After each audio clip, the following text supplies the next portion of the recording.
Alright guys, so we're back on Rogue this time. If you couldn't tell, this used to be my gold farming slot, but ever since my alt account has legendary mode, it was able to farm gold much faster, so I turned this into a DPS slot instead. So here's the setup that one-shot MV. It's pretty standard stuff actually. I guess you could replace Crystal Spear with Spike Steel Ball for more damage, but I prefer the crit chance.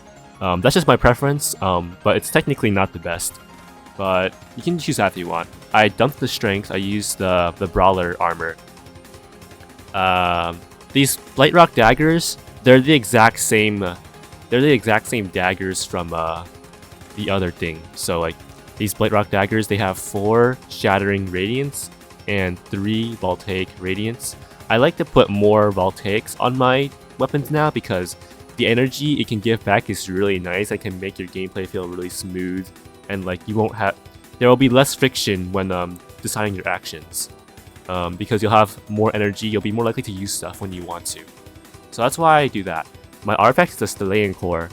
It's just 3 stats on your full HP. In the MV nuke, I did not have the Stellaean Core on, which means I could have done like 25% more damage at the bare minimum. And that was no crit, by the way. That 6.9k nuke was no crit. Enchant is Inferno. You will deal 20% more damage to flame on fire enemies. You can also choose to use Cursed. That's also pretty viable. Just don't use Curse on MV because he's immune to Cursed. Yeah. So let's go into our masteries for Rogue. It's really simple.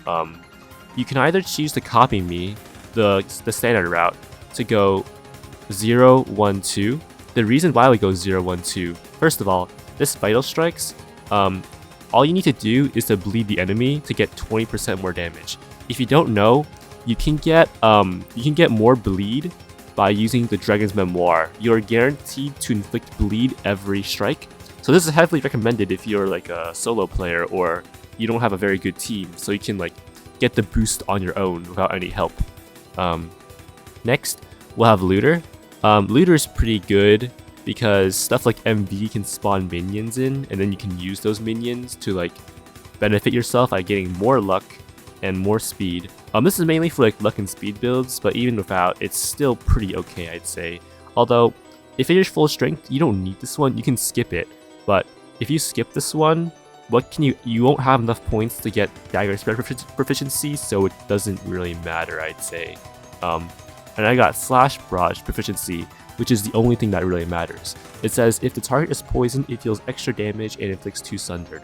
The poison you can inflict by yourself using the Alchemist subclass, by using the Alchemist Potion Throw. It's not in my skill set right now, but you are aware of what it does. Additionally, you can run with an Assassin like I did in the video. The Assassin can easily apply poison, and that's how you can get your Slash Barrage proficiency. Dagger Strike proficiency is okay, but it's not as good as Slash Barrage proficiency. If I'm somehow wrong and you can actually find a way to skip Looter and get Dagger Strike proficiency, let me know in the comments.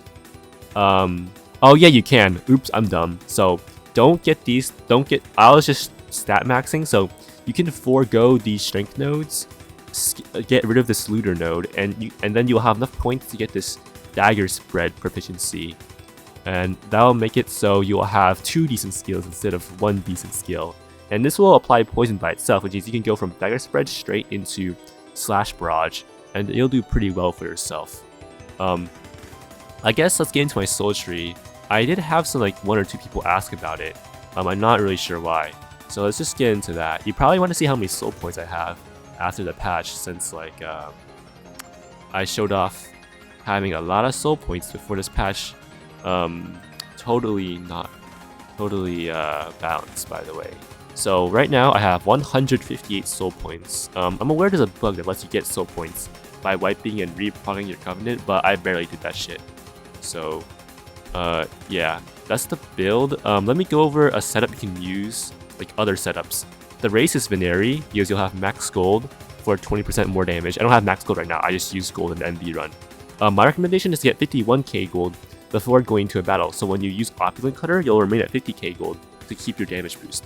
Opulent Cutter is also a really good setup skill because this thing, it hits really hard. It did it has like insane damage and it costs 0 energy, and it gives you an insane strength buff. So this is probably like, this race is like unironically probably like top 3 damage races in the entire game. If you have a semblance of a brain while playing the game and you want to like nuke enemies or like do a lot of damage. Other race options, the most consistent is Shia. It's a free-to-play option. It's pretty friendly, and it just lets you nuke more often. As you go Dullahan's do good with everything. If you want to be a luck build, you can go Draguga, but luck builds aren't very good for damage, if you haven't heard. Also, you can use Surprise Package before you nuke to do 35% more damage on your Slash Barrage. That's also a very viable option. And of course, let's get into some other setups. So, instead of using Vainglorious Locket, Yarthel's Wrath, or Quadulate Fingernail, you can opt to run the Blight, the Wicked Crown, or the Shard of Blight if you're one of those players who really like to use this combination. Personally, it's not my forte, but I've seen it be pretty viable because it makes everything affected by the Corvolos cast Amplify, which you might want to consider if you have some Corvolos teammates. And for farming stuff, you would like to use the Traveler's Lantern. It's also very good for starting off Yarthel, the Blazing Dragon, because you'll start off with 2 energy, which is enough to use one of your nuke moves, or like set up really easily, because you can just start with Opulent Cutter, which costs 0 energy, so you have 3 energy on turn 2, which means you can use 2 energy moves, which is really strong. Let me show off the Yarthel real quick, I guess. Okay, so I'm running a physical comp using the Vainglorious Locket, the Traveler's Lantern, and 2 other gears. The other 2 don't matter very much. You can use any damaging gears or combos. So you can easily win a 3-turn Yarthel by using Alchemist Potion, then using Opulent Cutter, and then finishing it off with Slash Barrage.